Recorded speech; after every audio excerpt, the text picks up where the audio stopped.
তা আমার বিনীত অনুরোধ প্রশাসনের কাছে, আপনারা যদি কেস লিখেনি আপনারা একটু বিবেচনা করে দেখবেন আদৌ কি সে দোষী।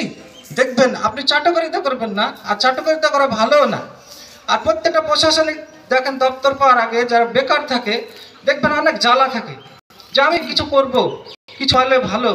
কিন্তু প্রত্যেকটা সরকারি চেয়ার পাওয়ার পর তাদের ভুঁড়ি বেড়ে যায়, কাজের কোনো গতি থাকে। আমার বাস্তবিক অভিজ্ঞতায় বলছি, আমি আমার ভিডিওতে গিয়ে দেখি যে আপনার অনেক যারা দপ্তরে বসে আছেন সবাই মোবাইলে ব্যস্ত, কাজ করে না। কাজ দিলে বলে দেখছেন না এটা করছি এটা করছি, কোনো কাজই নেই, মোবাইল চালাচ্ছে। আবার যদি কোনো কাজ বলি তো বলছে দেখো নেট চলছে না, আমি কি করবো? সরকারি নেট কেন কেন নেট চলবে না? রানীনগর ব্লকের খবর বলছি, বলে যে অফিসে কাজ হচ্ছে না, নেট চলে না। ফালতু নেট, দুনিয়ার নেট চলছে, আমাদের মোবাইল কেন চলবে না?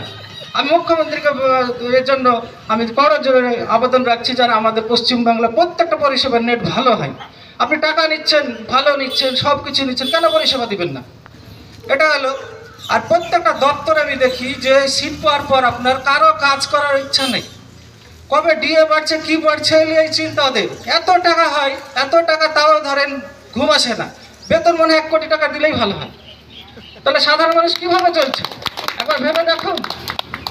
আর আপনি আমার এলাকারই কিছু খবর তুলে ধরবো আপনাদের কাছে, যে আমাদের বিগত কাতলামারি অঞ্চল থেকে আমি দ্বিতীয় মিটিং পরিচালনা করছি। প্রথম কাহারপাড়া আমার বাড়ি, কাহারপাড়া সভাটা উদ্বোধন করি।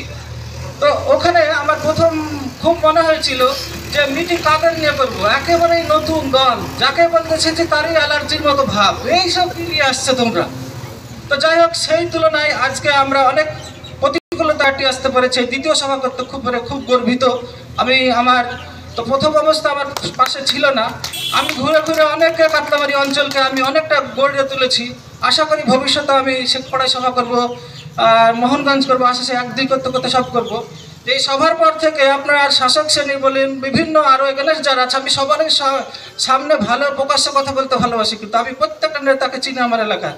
আমি ওপেন চ্যালেঞ্জ দিতে পারবো যদি সততালে দাঁড়াতে পারে। আমি সামনে ইলেকশনে যদি থাকবে দেখাবো। তো আমি চাই যে ইলেকশন এই বাহুবল দেওয়া হয় না, লাঠি দেওয়া হয় না। আপনি সততা ভালোবেসে মানুষের মন জয় করে, টাকা পয়সা রাতের অন্ধকার ঢুকতে উচিত না। এতে সীমিত থাকবেন, আপনি নেতার উপর থাকবেন না। আগে দেখবেন বিশেষ কিছু লোক আছে, মনীষী আছে, তাদের নাম সত্তার সাহেবের নাম শুনবেন, অনেক এরকম লোক আছে, তারা রিকমেন্ডেশনে অনেক কিছু জব পেয়ে দিয়েছে, তারা টাকা লেনি ব্যাগ ভর্তি। আজও চাকরি দিচ্ছে অনেকে, কিন্তু কি বলছে তোমার জন্য 10 লক্ষ টাকা দিলে চাকরি দেবো। কিন্তু ওই লোকই চাকরি পাওয়ার পর ওকে দেখলে পরে মুখে কথাও বলবে না, ভাই কেমন আছেন। কেন বলেন তো? ওই যে টাকাটা নিয়েছে, গালি দিবে ওকে।